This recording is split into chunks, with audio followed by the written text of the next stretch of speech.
Creating employment by improving employability has been the priority of the government. Millions of jobs have been created from different sector. Thank you. बिल्कुल झूठ बोलते जा रहा माननीय महोदय। अगर इनकी सरकार ने इतना कुछ किया है तो भारतीय बेरोजगारी दर कैसे बढ़ रहा है?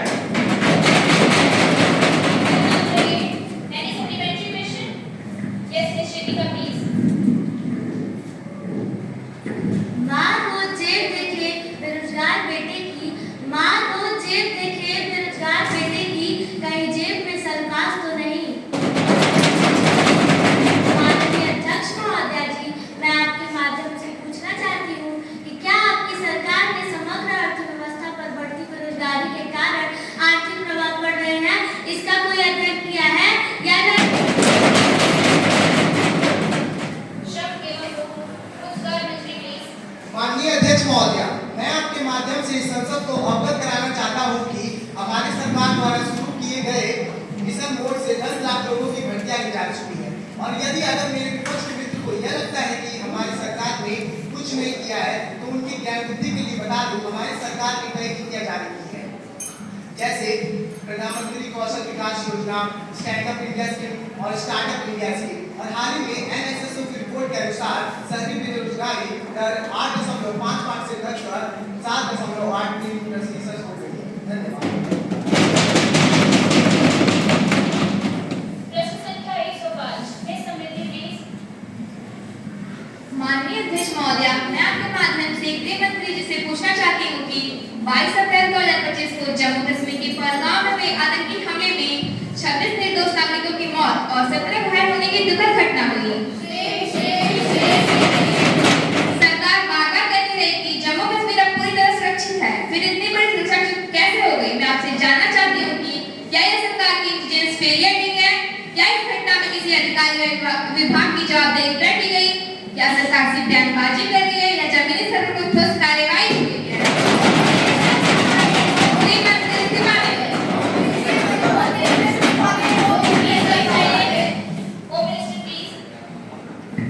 माननीय अध्यक्ष महोदय, पहलगाम हमला हमारे देश की एकता और सुरक्षा पर एक कायराना प्रहार था। सरकार ने तुरंत ऑपरेशन सिंदूर आरंभ किया और अभी तक 9 आतंकवादियों को मार गिराया और एनआईए को जांच सौंपी गई। जम्मू कश्मीर के सभी पर्यटक स्थलों पर क्विक रिएक्शन टीम और स्मार्ट सर्विलेंस ड्रोन तैनात किए गए। प्रत्येक शहीद परिवार के घर को 25 लाख रुपए का मुआवजा दिया गया। सरकार ने स्पष्ट कहा है कि आतंकवाद के साथ कोई समझौता नहीं होगा, चाहे कीमत कुछ भी हो। हमने न केवल कार्यवाही की है, हमने आतंकवाद के हर एक समर्थक को चिन्हित भी किया है। मैं अपने माध्यम से ये बताना चाहूंगा कि सबसे पहले हमारे विपक्ष पार्टी द्वारा किया गया ब्लंडर सिंधु जल समझौता को सस्पेंड करने का काम हमारी सरकार ने किया। पाकिस्तानी नागरिकों के वीजा को सस्पेंड कर सभी को पाकिस्तान भेजने का काम भी हमारी सरकार ने किया। ऑपरेशन सिंदूर के तहत हमने 9 आतंकी अड्डे को समाप्त किया। 8 मई को पाकिस्तान ने हमारे रिहायशी इलाकों पर हमला किया, हमारी सेना पे हमला किया, किंतु उनका एक भी मिसाइल हमारा कुछ ना बिगाड़ सके। हाँ, बहुत नजदीकी से की गई फायरिंग से हमारा मंदिर टूटा, हमारा गुरुद्वारा टूटा, हमारे कुछ लोग बेहाथ हुए और अगले ही दिन हमने मीटिंग करके सेना को आदेश दिया और उनके 11 एयरबेस को क्षतिग्रस्त करने का काम। उन्होंने हमारे रिहायशी इलाकों पर हमला किया, पर हमने उनके रिहायशी इलाकों पर हमला नहीं किया। हमने बस उनके एयरबेस और एयर डिफेंस सिस्टम को ही निशाना बनाया और उनके आक्रमण करने की क्षमता को पंगु करके रख दिया। और जब पाकिस्तान के पास घुटने टेकने के अलावा कोई चारा नहीं बचा, तो पाकिस्तान के डीजीएमओ ने भारत के डीजीएमओ को फोन किया और उसे शाम 5 बजे हमने इस संघर्ष को विराम दिया। धन्यवाद।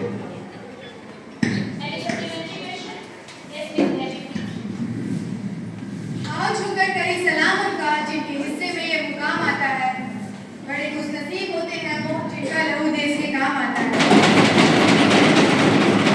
मैं सबसे पहले हमारे देश की सेना को सैल्यूट करती हूँ। महोदया, मेरा कुछ सवाल गृह मंत्री जी से है। क्या सरकार यह स्पष्ट कर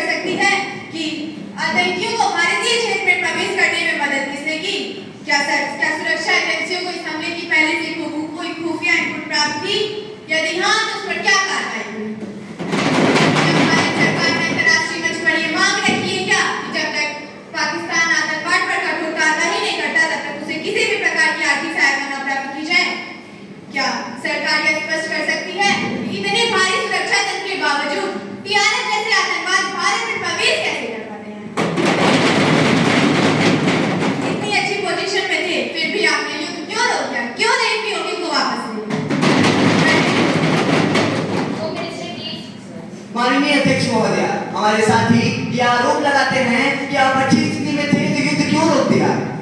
युद्ध के कई परिणाम होते हैं मान्यवर, करना ना करना को सोचकर करना होता है।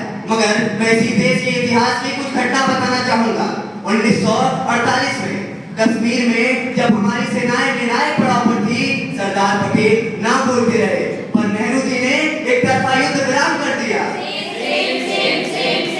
और मैं बड़ी जिम्मेदारी के साथ कहता हूँ, मैं इतिहास का विद्यार्थी भी हूँ। अगर ये पाक ऑक्युपाइड कश्मीर का मामला है तो नेहरू जी के युद्ध विराम के कारण ही है। मान्यवर 1960 में सिंधु जल पर भौगोलिक स्तर पर हम बहुत मजबूत थे, पर इन्होंने समझौता करके भारत का 80% पानी पाकिस्तान को दे दिया। माननीय अध्यक्ष महोदया, 1971 में युद्ध के चकाचौंध में 93,000 युद्धबंदी हमारे पास थे। 15,000 स्क्वायर किलोमीटर का क्षेत्र हमारे पास था, और शिमला में समझौता हुआ और ये पाक ऑक्युपाइड कश्मीर को मांगना ही भूल गए। अगर उस समय पीओके मांग लेते तो ये नौबत ही नहीं आती, न रहता बास न बस्ती बास।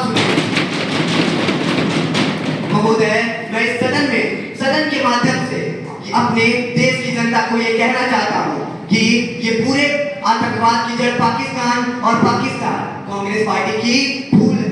अगर वो पार्टीशन स्वीकार ना करते तो पाकिस्तान कभी ना होता। अध्यक्ष महोदया, ये हमको ब्लेम करते हैं।